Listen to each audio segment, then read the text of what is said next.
धार कम हुई, भारत परतंत्रता की ओर बढ़ा है। आज ये था समूह उदाराम जी मेघवाल जैसलमेर बाड़मेर के नेता।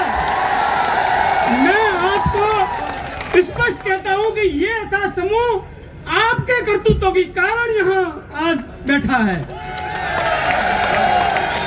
अगर आपने बाड़मेर जैसलमेर के दलित भाइयों को, दलित युवाओं का दिमाग अगर आपने गलत रास्ते पे नहीं भटकाया होता तो ये स्थिति आज न आती, न कोजाराम जी भगवान के घर जाते, न गुलाब सिंह का परिवार प्रताड़ित होता। और अगर आप इसी तरीके से करते रहोगे तो मैं आपको दावे के साथ कह सकता हूं कि अभी और भी कई ऐसे घटनाएं आप कारित करते रहोगे जब तक आप जीवित हो। आप आज एक राजपूत जाति पर आप आरोप लगा रहे हो। आज भी एक जैसलमेर के विधायक आपके सामने स्पष्ट उदाहरण है, राजपूत जाति के परिवार ने उनको पढ़ाया, तब आज वो विधायक है, वो चीफ इंजीनियर बने थे। और वो स्पष्ट उन्होंने खुद ने कई बार अपने भाषणों में कहा है कि मैं आज नाहर सिंह जी चेलक के परिवार के कारण आज इस स्थिति में हूं, जिनकी धर्मपत्नी ने अपनी 8 भी गहने उनको गिरवी डाल करके देती थी। कर्नल सोनाराम जी स्पष्ट उदाहरण है। पिछला के राजपूत परिवारों ने जैसलमेर के राजपूत हॉस्टल में एडमिशन कराया, वहां से वो पढ़े, तब आज वो इस स्थिति में। कहां से राजपूत समाज बुरा हो गया? आधी रात को मेरे गांव का कोई भी मेघवाल, उनको कोई नेता पैसा नहीं देता जब वो बीमार होकर के रात को फोन करते। सैकड़ों उदाहरण होंगे। हर गांव का कोई भी मेघवाल गरीब परिवार वो रात को जब हॉस्पिटल आएगा तो रात को 2 बजे आपको फोन करेगा कि आप बना कहाँ हो, मेरे को हॉस्पिटल आप जल्दी पहुंचिए। आप हॉस्पिटल जाते हैं, आप उनका इलाज कराते हैं, आप उनके लिए लड़ते हैं।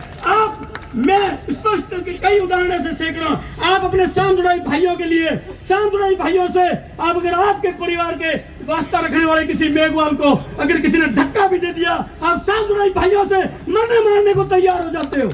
मेरी हिम्मत नहीं है कि मैं खूड़ी के मेघवाल या भैया के मेघवाल से माथापड़ी भी कर लूं। क्यों? कि मुझे मालूम है वो सामजुड़ाई भाई मेरे से आकर के झगड़ा करेंगे। इतना हम उनका ध्यान रखते हैं, उनकी माता पिता का ध्यान रखते हैं। हमारी माताएं किसी भी बुजुर्ग मेघवाल को, बुजुर्ग भाई को, चाहे वो किसी दलित जाति का हो, ओबीसी का हो, वो अगर घर के चौखट पर आता है, वो अपने घर में कोई भी वो बीमारी है, हारी बीमारी, शादी ब्याह, तो अपना गहना निकाल करके दे देती है। इससे ज्यादा क्या होगा?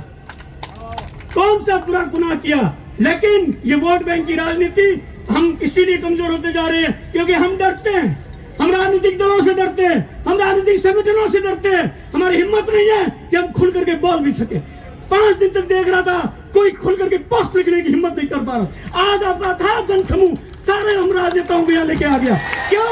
क्योंकि आपकी ताकत, ताकि कोई कुछ नहीं है। कोई एमएलए, क्या एमएलए के पास ताकत, क्या एक जिलाध्यक्ष के पास ताकत, क्या एक शासक के पास ताकत? मैं कहता हूं खुलकर, अगर आप दम ठोक करके सत्य के साथ चलते रहो, किसी की हिम्मत नहीं है कि आपके सामने आंख उठा करके देख सके।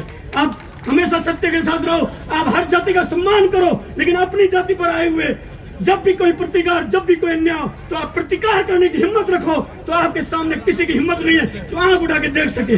आप इसी तरीके से एकता बनाए रखिए। जिस प्रकार से जो कमेटी निर्णय लेगी, हम कमेटी के साथ है। नीम सिंह जी के साथ जो अन्याय हुआ उसका उदाहरण है कि जितने थानों में उन्होंने ड्यूटी की वो कस्बे सारे बंद। अगर उस आदमी में पुलिस की नौकरी में उन्होंने गलत काम किया होता तो कोई कस्बा आज बंद नहीं होता जहां उन्होंने नौकरी की। पुष्पेंद्र सिंह जी कारण उनके साथ भी अन्याय हुआ, नीम सिंह के साथ अन्याय हुआ। नीम सिंह के ऐसे सैकड़ों उदाहरण है जहां पुलिस में उन्होंने जो काम किया वैसा शायद ही कोई कर सके।